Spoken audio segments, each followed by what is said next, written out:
Hi friends, आज हम class 10th का chapter number 8 introduction to trigonometry करने चाह रहे हैं। तो इसमें 8.3 तो आपको पता कट गई है, 8.4 मैं बाद में करवाऊंगी, बट पहले मैं 8.1 एंड 8.2 पे ध्यान दूंगी और उसका बेसिक आगे एप्लीकेशन ऑफ ट्रिगो में भी लगेगा, तो हम इसके बाद वही चैप्टर करेंगे। तो आज हम पहले बेसिक से स्टार्ट करते हैं।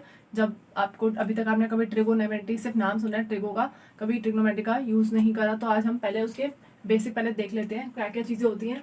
इसमें 6 होते हैं, साइन कॉस टेन, तो उसके बारे में बात करते हैं। फॉर्मूला साइन का होता है P अपॉन एच।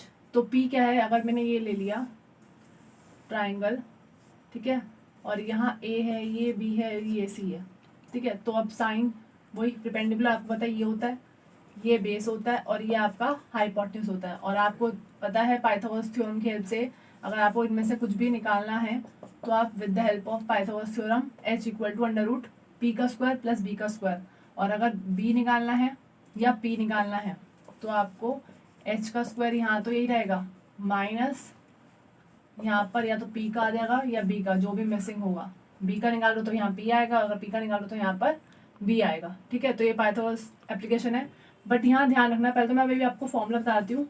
फिर कॉस का होता है साइन थीटा, लिख लेते हैं हम। कॉस थीटा होता है B अपॉन एच, मतलब बेस अपॉन हाइपोटेन्यूज।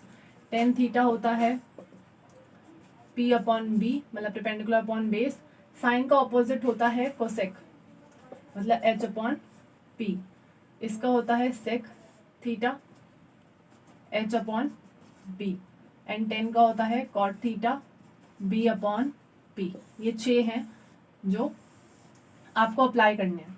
अगर किसी बच्चे को नहीं याद होता तो इससे ये होता है पंडित बद्री प्रसाद हर हर भोले, सोना चांदी तोले, ठीक है। तो ये पंडित हो गया, मतलब परपेंडिकुलर अपॉन हाइपोटेन्यूज किसका हो गया, सेक साइन का, ठीक है ना। और बेस अपॉन एच किसका हो गया, कॉस का। देन पंडित बद्री प्रसाद प्रसाद आई, ठीक है ना। तो P अपॉन बी इसका हो गया टेन का। अगर इसका ऑपोजिट यहाँ लिख लें तो टेन का ऑपोजिट वही कॉट, कॉस का, सेक, यहाँ किसका, कोसेक का, ठीक है। तो ये लर्न करने का तरीका है। पर अब थोड़ा ध्यान रखना, यहाँ पर एंगल दे रखे हैं। अगर बाई चांस आपसे पूछ ले साइन, पहले तो अभी साइन सी बताओ, तो आप यही कहोगे परपेंडिकुलर अपॉन हाइपोटेन्यूज होता है। पर सी के सामने वाला जो एंगल होगा वही लेंगे। साइन सी के सामने क्या है, ए बी, यही परपेंडिकुलर होता है तो हम ए बी ही लेंगे, और एच फिक्स रहता है यही ए सी। बट अगर गलती से पूछ ले साइन ए क्या है, साइन ए बताओ, तो ए के सामने कौन सा होगा, ये वाला। फॉर्मूला तो यही रहेगा पी अपॉन एच, पर साइन के ए वाला सामने जो साइड होगी वो हमारी क्या हो जाएगी, ये उस टाइम के लिए परपेंडिकुलर। एंगल के सामने ही जो साइड होगी वो हमारा परपेंडिकुलर होगा, और दूसरी साइड क्या हो जाएगी, बेस। हाइपोटेन्यूज सेम रहेगा, ठीक है। तो साइन ए होगा तो परपेंडिकुलर आपका इस टाइम में बी सी हो जाएगा और हाइपोटेन्यूज आपका ए सी रहेगा। बट अगर साइन सी की बात कर रहा है तो वही परपेंडिकुलर जो आपका होता है वो रहेगा और बेस ये हो जाएगा, ठीक है। Is that clear? तो ये आप ध्यान रखना। तो हम अब क्वेश्चन फर्स्ट करते हैं।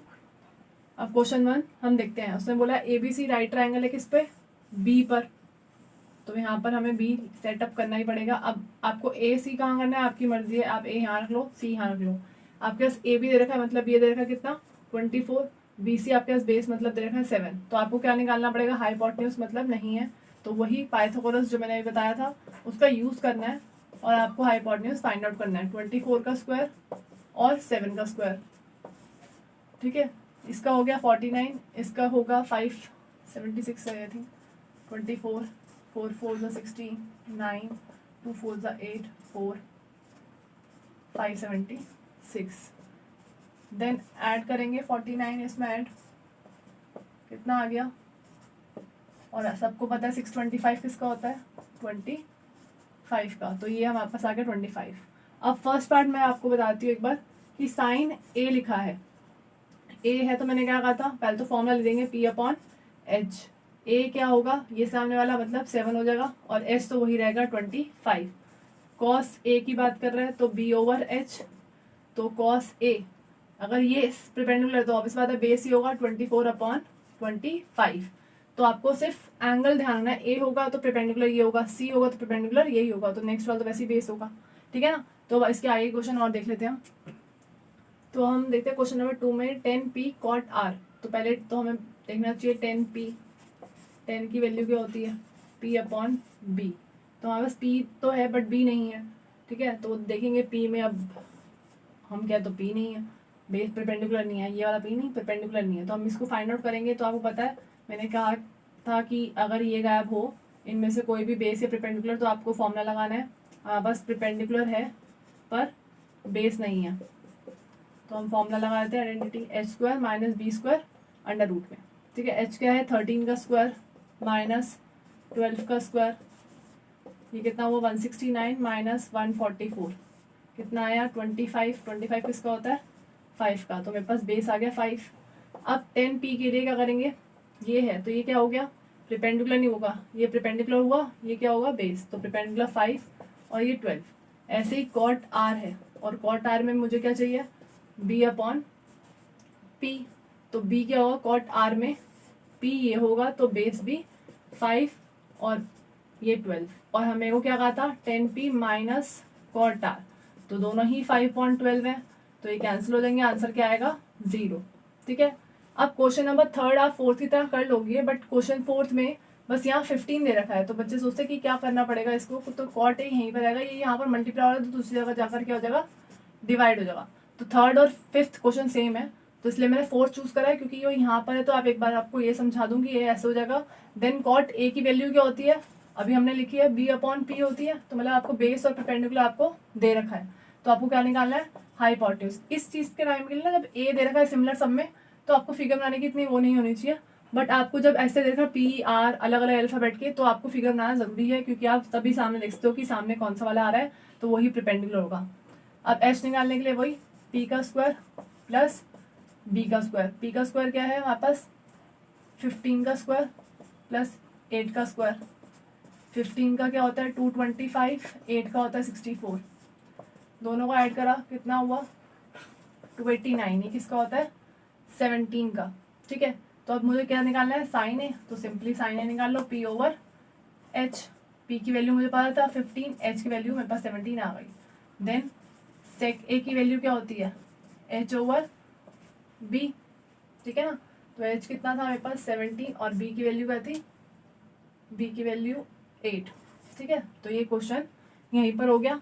नेक्स्ट हम क्वेश्चन नंबर 6 करते हैं। अब आपके पास क्वेश्चन नंबर 6 में लिखा है A and B are acute angle. Acute angle क्या होता है 90 से कम होते हैं, ठीक है। Such that cos A and cos B आपको दे रखा है इक्वल है, तो आपको प्रूफ करना है show that angle A and B क्या है इक्वल है। तो अगर मैं एंगल बनाऊं, ठीक है, और ऑब्वियस बात यहाँ सी रखूंगी, ए और बी बोल रहे हैं एक्यूट है, उन्होंने बोला ना, तो मतलब ये 90 डिग्री ही ये वाला ही आ सकता है, बाकी ए और बी नहीं आ सकते। देन मैं लिखूँ cos A equal to cos B है, तो कॉस ए क्या होता है बी ओवर एच, यहाँ भी क्या होगा B over H, but cos A में परपेंडिकुलर ये होगा तो बेस क्या होगा ए सी, पर एच तो सेम रहेगा ए बी। ऐसे ही अगर कॉस बी है तो परपेंडिकुलर ये होगा, बेस क्या होगा बी सी, और ये क्या होगा ए बी से A B cancel, A C equal to B C. अब ए सी के सामने वाला एंगल कौन सा है, सॉरी ए सी के सामने वाला एंगल कौन सा एंगल बी, ए सी के सामने वाला एंगल कौन सा है बी, और बी सी के सामने वाला एंगल कौन सा है ए, तो ये आपस में इक्वल होगा। हम थ्योरम आपको याद हो क्लास 9th में आपने चैप्टर नंबर 7 में पढ़ा होगा, angles opposite to equal side of triangle are equal, तो वो थ्योरम का हम यूज करेंगे, ठीक है। तो ये क्वेश्चन नॉर्मली आता है, ठीक है। अब क्वेश्चन नंबर 7 में देखते हैं, आपको दे रखा है कॉट थीटा की वैल्यू। कॉट थीटा क्या होता है पी बी ओवर पी, ये आपको दे रखा है, मतलब आपको एच नहीं देखा तो ऑटोमेटिकली आपको पहले वो चीज़ एच निकाल लेना चाहिए, पी स्क्वायर प्लस बी का स्क्वायर अंडर रूट।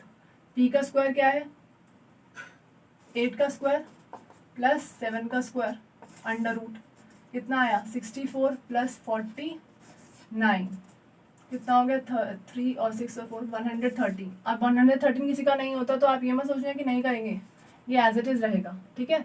अब हम इस क्वेश्चन का फर्स्ट पार्ट देखते हैं, 1 plus sine theta 1 minus sine theta. Next है 1 प्लस कॉस थीटा और 1 माइनस कॉस थीटा। अगर 8 9 हमने पढ़ा है तो उसमें आइडेंटिटी यूज होती थी किस चीज़ की, देखो ए प्लस बी ए माइनस बी, वैल्यू सेम है पूरी, सिर्फ प्लस और माइनस का फर्क आ रहा है, ए प्लस बी ए माइनस बी, तो ये क्या हो जाएगा ए स्क्वायर माइनस बी स्क्वायर, यहाँ पर भी ए स्क्वायर माइनस बी स्क्वायर। ए क्या है 1 1 का स्क्वायर और साइन स्क्वायर का ये साइन स्क्वायर आ जाएगा, ठीक है। ऐसे ही 1 का square minus cos square theta, तो 1 का स्क्वायर तो 1 ही रहेगा। साइन की जो वैल्यू, अभी हमने साइन की वैल्यू नहीं निकाली तो हम यहाँ साइन की वैल्यू निकालते हैं। साइन थीटा क्या होता है, p/h। p की वैल्यू 8 है और ये 113 है। ऐसे ही कॉस थीटा की वैल्यू भी निकाली, b/h होगा, तो b की वैल्यू है 7 और ये 1√13। तो यहाँ पर डालेंगे तो यहाँ पर क्या आएगा 8, 113 का स्क्वायर, यहाँ क्या आएगा 1, 7 अंडर 103 का स्क्वायर, ठीक है। तो 1, 8 8 जा 64 और अंडर रूट में अगर सेम वैल्यू होती है अंडर रूट 113 का तो ये 113 ही होगा।